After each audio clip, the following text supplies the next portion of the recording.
तो आज के इस वीडियो में हम जानेंगे क्या सही में सिपाही रैंक का फ़ायदा हो रहा है। देखिए OROP 3 टेबल की बहुत सारी बातें हो रही हैं, तो हम लोग पिछले OROP 1, OROP 2 और OROP 3 के अकॉर्डिंग देखेंगे कि क्या सिपाही रैंक का जो बेनिफिट निकल कर के आ रहा है, जो उनको OROP 3 में बेनिफिट दिया जा रहा है, मिनिमम और मैक्सिमम पेंशन का किस तरीके से कैलकुलेशन होता है, एवरेज पेंशन कैसे निकलता है, प्रैक्टिकली सारी चीज़ें आपको बताऊंगा, स्टेप बाय स्टेप बताऊंगा। इसलिए वीडियो को शुरू से लेकर लास्ट तक ज़रूर देखिएगा। और वैसे भी हमने पहले आपको अच्छे से गाइड किया हुआ है कि किस तरीके से कैबिनेट की बैठक हुई, उसमें क्या हुआ, और हर रैंक में जो पेंशन में प्रॉब्लम आ रही है उसका क्या सॉल्यूशन हो सकता है। 8वें वेतन आयोग की कमेटी का गठन हुआ, उसमें क्या हुआ था, रिफंड ऑफ एक्सेस पेमेंट, ये बहुत ज़रूरी क्वेश्चन था, इसके ऊपर भी हमने डिस्कस किया हुआ है। तो ऐसे बहुत सारे इंटरेस्टिंग टॉपिक्स जो आपके लिए बेनिफिशियल हो सकता है, जो आपको जानना बहुत ज़्यादा ज़रूरी है, वो सारी चीज़ें हमने बता रखी है। इसलिए मेक श्योर है कि आपने ATH इंडिया चैनल को सब्सक्राइब किया हुआ है। चलिए अब आते हैं हम अपने टॉपिक पे, जो कि है सिपाही रैंक को आखिरकार प्रॉब्लम है या नहीं है OROP 3 के टेबल में। उसे एक बार कैलकुलेशन से समझते हैं तो सारा कॉन्सेप्ट क्लियर हो जाएगा। और देखिए इन सब के अलावा आपको इस पर्स पेंशन पोर्टल ऑपरेट ज़रूर करना आना चाहिए, सो दैट कि आप अपना पेंशन स्लिप, एंटाइटलमेंट, फॉर्म 16, ये सब चीज़ें खुद से आप मैनेज कर सकें। इवन अगर आपको अपना लाइफ सर्टिफिकेट सबमिट करना है, जीवन प्रमाण पत्र सबमिट करना है, आप आसानी से कर सकते हैं। तो इसके लिए हमने प्रैक्टिकल वीडियोज़ बनाए हुए हैं, इसलिए मेक श्योर रहे कि आपने ATH इंडिया चैनल को सब्सक्राइब किया हुआ है। तो यहाँ पर देखिए ये हमारे पास रैंक है सिपाही, और देखिए बगल में सूबेदार भी हमने लिखा है, लेकिन सूबेदार का टॉपिक अगर क्लियर करेंगे तो वीडियो काफ़ी लंबा हो जाएगा, तो हम अभी फ़िलहाल सिपाही रैंक पे फोकस करेंगे। तो हमने सिपाही रैंक के नीचे एक स्टेटमेंट लिखा है, OROP 3 टेबल में क्या प्रॉब्लम हो सकती है, क्या प्रॉब्लम है, इसको अच्छे से समझना चाहिए। तो चलिए हमने यहाँ पर एक रैंक ले लिया सिपाही, और जो सूबेदार रैंक का है या फिर ऑनरेडी कैप्टन रैंक है, वो सब पे डिस्कस करेंगे लेटर। आज के टाइम पे आज जो हम फोकस करेंगे वो सिर्फ और सिर्फ सिपाही रैंक पे करेंगे। तो देखिए सिपाही रैंक है और इनका क्वालिफाइंग सर्विस है 17 साल का। तो अभी जो OROP 3 का कैलकुलेशन है वो किस बेसिस पे है उसको आप समझिए। देखिए OROP 3 में क्या लिया गया है कि मिनिमम जो है वो आपका 18,063 रुपया पेंशन है, और मैक्सिमम पेंशन आपका बन रहा है 22,863 रुपया। मतलब कि 18,063 और 22,863, इन दोनों को जब अगर अभी आप ऐड करेंगे, जोड़ेंगे, तो निकलेगा 40,926 रुपया। अब इसको 2 से हम डिवाइड क्यों कर रहे हैं, ताकि हम एवरेज पेंशन निकाल लें। तो 2 से जैसे डिवाइड करेंगे वो आ जाएगा 20,463 रुपया। आप चाहें तो अपने खुद से भी आप कॉपी पेन लेकर के कैलकुलेट कर सकते हैं, कैलकुलेटर का यूज़ करके। वैसे हमने इसको अच्छे तरीके से कैलकुलेट किया हुआ है, और आपको पता ही है कि हमारी हमेशा कोशिश यही रहती है कि आपके साथ सही और सटीक जानकारी शेयर करें। तो इसलिए आप इसे अपने खुद से भी कैलकुलेट कर सकते हैं अपने रैंक के अकॉर्डिंग। एनीवे, तो ये जो हमारा एवरेज पेंशन निकला है 20,463 रुपया, ये हमारा एवरेज पेंशन निकला है, ठीक है, OROP 3 का, जो एक्चुअल में दिया भी जा रहा है। अब इसी तरीके से जो OROP 2 मिला था उसमें मिनिमम पेंशन कितना लिया गया है, 17,363 रुपया, और मैक्सिमम पेंशन कितना लिया गया है, 19,825 रुपया। अब 17,363 और 19,825, इन दोनों को ऐड करेंगे तो आएगा 37,188। इसको 2 से डिवाइड करेंगे तो आ जाएगा अप्रोक्स 18,594, जो कि OROP 2 में एक्चुअल में आ तो रहा 18,594 रुपया, लेकिन मिला कितना था, 18,807 रुपये। ये आपको ध्यान रखना है। तो ये कैलकुलेशन मैंने आपको इसलिए बताया कि अगर मिनिमम पेंशन और मैक्सिमम पेंशन का जब कैलकुलेशन होता है, तो सिपाही रैंक का अगर देखा जाए तो जो इंक्रीमेंट होना चाहिए वो मिल रहा है। तो अगर इस तरीके के लोग बोल रहे कि इसमें ये प्रॉब्लम हो गया, वैसा प्रॉब्लम हो गया, तो आप खुद से प्रैक्टिकली देख सकते हैं कि सही चल रहा है। लेकिन एक्चुअल में प्रॉब्लम क्या होता है, क्योंकि देखिए मैं इसीलिए अदर रैंक्स का नहीं ले रहा हूँ, क्योंकि बहुत ज़्यादा लंबा वीडियो जाएगा, तो उसको नेक्स्ट वीडियो में कवर अप करेंगे। लेकिन उसके लिए आप ये समझिए कि अगर ऑन एन एवरेज पेंशन निकालें मिनिमम और मैक्सिमम को लेकर के, तो सिपाही रैंक का मिला जुला करके सही बैठता है।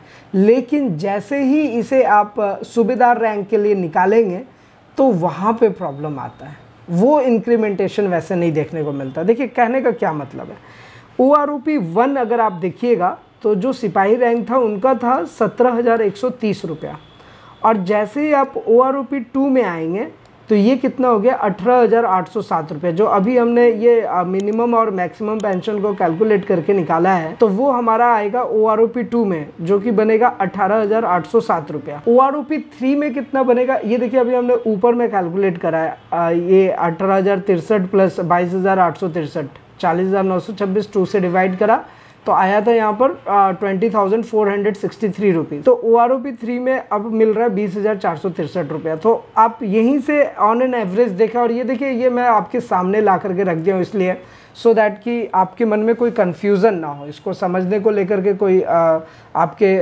कुछ किसी भी टाइप का सवालात ना रहे। तो यहाँ पे जिस तरीके से OROP 1 17,130 मिला, OROP 2 18,807 मिला, और अभी OROP 3 का जो कैलकुलेशन बता रहा है वो बता रहा है 20,463, यानी कि 20,463 रुपीज़। यहाँ पर ये बात कह सकते हैं कि मिला जुला करके सही है, कोई दिक्कत वाली बात नहीं है। अब अदर रैंक्स के लिए जब मैं निकालूंगा और उसके वीडियोस आपको शेयर करूंगा तो वहाँ मैं आपको बताऊंगा कि जब मिनिमम और मैक्सिमम को ऐड करते हैं और एवरेज पेंशन निकालते हैं तो वहाँ प्रॉब्लम होता है। फिलहाल यहाँ कोई प्रॉब्लम नहीं है। अच्छा देखिए, यहाँ पर एक बात ये भी लेकर के चला जा रहा है ना कि लाइक अगर हम मैक्सिमम पेंशन को ही कैलकुलेट करें तो वो तो सबसे अच्छी बात है, वो तो हम शुरू से ही बोल रहे हैं कि सरकार को जो है वो मैक्सिमम पेंशन पे कैलकुलेट करना चाहिए, तो जाहिर सी बात है इंक्रीमेंट और ज़्यादा मिलेगा आपको। लेकिन ये जो कैलकुलेशन होगा वो एवरेज पेंशन पे ही होगा और वही कैलकुलेट हो रहा है। तो अब एक्चुअल चीज़ें क्या आएंगी वो तो हम आपके साथ टाइम टू टाइम शेयर करेंगे। फिलहाल कैलकुलेशन यही है। तो ये जो बात जो लोग कह रहे हैं कि OROP 3 टेबल में ORs को भी प्रॉब्लम है, तो जो चीज़ें देखिए, मैं एक चीज़ हमेशा शुरू से बोल रहा हूँ कि जो OROP 1 में गलती हुई है वो OROP 2 में भी गलती हुई, तो जाहिर सी बात है कि OROP 3 जब मिलेगा तो उसमें भी वही गलतियां रिपीट होंगी। तो उसको सही करने के लिए मतलब आपको बेस से सही करना पड़ेगा, वो चीज़ें हुई नहीं है। तो उस आधार पर जो आपको अगर एक रैंक जो मैंने निकाला है सिपाही रैंक का, क्वालिफाइंग सर्विस 17 साल का, तो ये जो कैलकुलेशन है यहाँ से आप समझ सकते हैं कि मोटा मोटी मिला जुला करके सही है, सही जा रहा है, कोई प्रॉब्लम नहीं। अब आने वाले नेक्स्ट वीडियो में मैं आपको बताऊंगा सूबेदार रैंक को हम किस तरीके से कैलकुलेट कर सकते हैं, फिर ऑनरेरी कैप्टन रैंक को किस तरीके से कैलकुलेट करेंगे, वो सारी चीज़ें मैं आपको बताऊंगा। तो ये फिलहाल सिपाही रैंक से ओवरऑल OROP 3 टेबल और इसके पहले जो OROP 1 और OROP 2 मिला था उसका एक कंक्लूज़न था। अब आते हैं हम अपने स्पर्श पेंशन पोर्टल पे, क्योंकि ये टॉपिक अब क्लोज हो चुका है। मैं इसलिए ज़्यादा टाइम आपका नहीं लेता हूँ, मैं चाहता हूँ कि शॉर्ट में आप जितनी जल्दी अच्छे से आपको मैं इन्फॉर्मेशन दे सकूँ। फिर भी अगर आपके मन में कोई सवाल रह जाए, किसी भी टाइप का क्वेश्चन हो, क्वेरीज हो, आपको पता है नीचे कमेंट करके पूछ सकते हैं। अब स्पर्श पेंशन पोर्टल की बात करें तो देखिए, स्पर्श पेंशन पोर्टल में मैं हमेशा बताता हूँ अभी लाइफ सर्टिफिकेट का टाइम चल रहा है, सितंबर और अक्टूबर, ये 2 महीना तो सिर्फ और सिर्फ लाइफ सर्टिफिकेट पे ही फोकस करना चाहिए, क्योंकि जो आपके एरियर है, जो आपके OROP 3 के एरियर है, ये सब तो मिलना ही मिलना है, इसमें आपको इतना परेशान होने की ज़रूरत नहीं है। हाँ, 1-2 चीज़ें जैसे MSCP के लिए कैसे फाइट करें, उन सब चीज़ों के लिए हमने आपको ऑलरेडी अपने ATH इंडिया के चैनल पर बताया हुआ है, इसलिए बार बार रिक्वेस्ट करता हूँ कि आप सब्सक्राइब करके रख सकते हैं। तो अभी स्पर्श पेंशन पोर्टल पे क्या है कि आपको लॉगिन करने की ज़रूरत नहीं है, आप डायरेक्ट स्पर्श पेंशन पोर्टल में आएंगे और इस पेज को जैसे ही रिफ्रेश करते हैं ना, आपके सामने में देखिए ये अलर्ट मैसेज आता है। बस कुछ नहीं करना होता, ये जो क्लिक हियर वाला बटन है इस पर क्लिक कीजिए, यहाँ से आप अपना आइडेंटिफायर सेलेक्ट कीजिए और यहाँ से देखिए आइडेंटिफायर सेलेक्ट हो जाता है। आइडेंटिफायर का मतलब क्या है कि जैसे देखिए अभी मैंने स्पर्श PPO नंबर सेलेक्ट किया, बहुत सारे पेंशनर है वो बोलेंगे मुझे स्पर्श का PPO नंबर याद ही नहीं है, तो क्या करेंगे, यहाँ पे आप अपना बैंक अकाउंट नंबर सेलेक्ट कर लीजिए।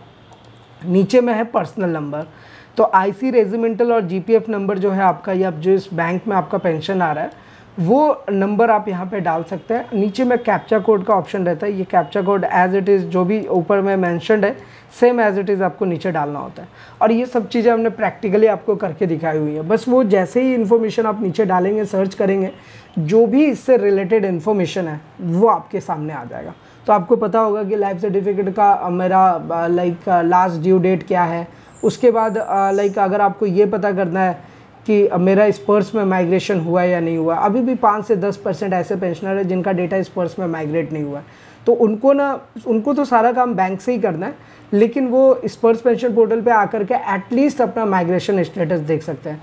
जिस बैंक खाते में उनका पेंशन आता है वो, और अपना पर्सनल नंबर डाल करके। बाकी आप स्पर्श पेंशन पोर्टल को लॉगिन कीजिए, हमने हर चीज़ें स्पर्श से रिलेटेड आपको सही तरीके से गाइड किया हुआ है। और अगर आप कोई अपना एडवाइस या सुझाव देना चाहते हैं वो भी आप हमारे साथ ज़रूर शेयर कीजिए।